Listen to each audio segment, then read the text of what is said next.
धरतीअ खे तूं धूड़ चवीं थो, जिंदड़ीअ खे तूं कूड़ चवीं थो। धरतीअ खे तूं धूड़ चवीं थो, जिंदड़ीअ खे तूं कूड़ चवीं थो। हर शइ खे तूं कच चवीं थो, तूं थो सम्झी सच चवीं थो।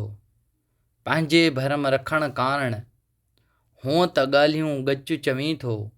पंहिंजे भरम रखण कारण हूअं त ॻाल्हियूं गच चवीं थो। पर तुंहिंजे सभिनी ॻाल्हियुनि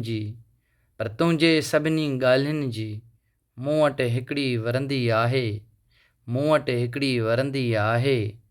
दुनिया धूड़ हुजे त हुजे, दुनिया धूड़ हुजे त हुजे, पर धरती धूड़ न आहे।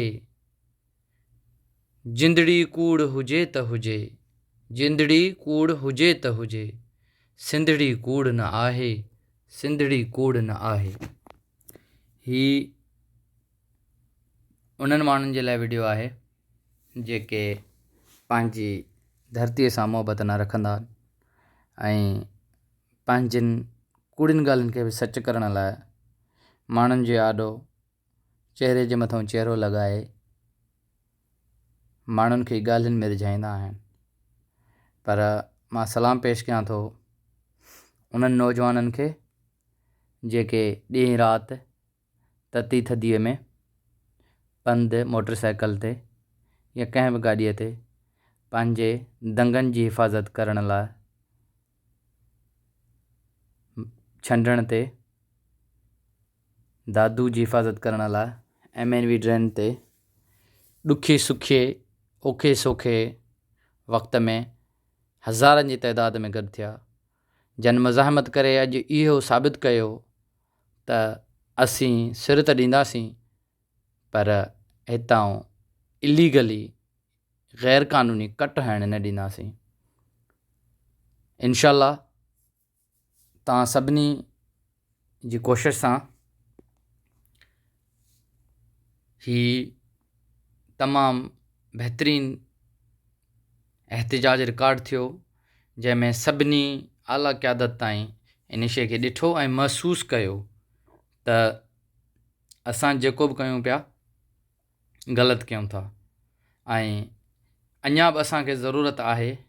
ॾिसो ही छंडणु आस्ते आस्ते बंदनि जी का हालति न आहे। बंदनि खे ॾिसी ईअं थो लॻे त सालनि खां वठी हिन मां मिटी खई वई आहे पर रखियो कुझु बि कोन वियो आहे। असीं गुज़ारिश कंदासीं इंतिज़ामिया खे त जिते जिते रूण पवे थी त हिननि जी लोकल माण्हुनि जी मदद कनि। ऐं असांजी सिंधी क़ौम वॾी बहादुर आहे, ग़ैरतमंद गयूर क़ौम आहे, पंहिंजो सिर त ॾींदी पर हिन साज़िशुनि ऐं हिननि मुनाफ़िक़तनि ऐं चालाकियुनि खे भरपूर जवाबु ॾियणु ॼाणे थी। ही MNV ड्रेन ते जेके मेरीअ खे खणी ॾिसणु चाहिनि था त उन्हनि काण ही पैगाम आहे।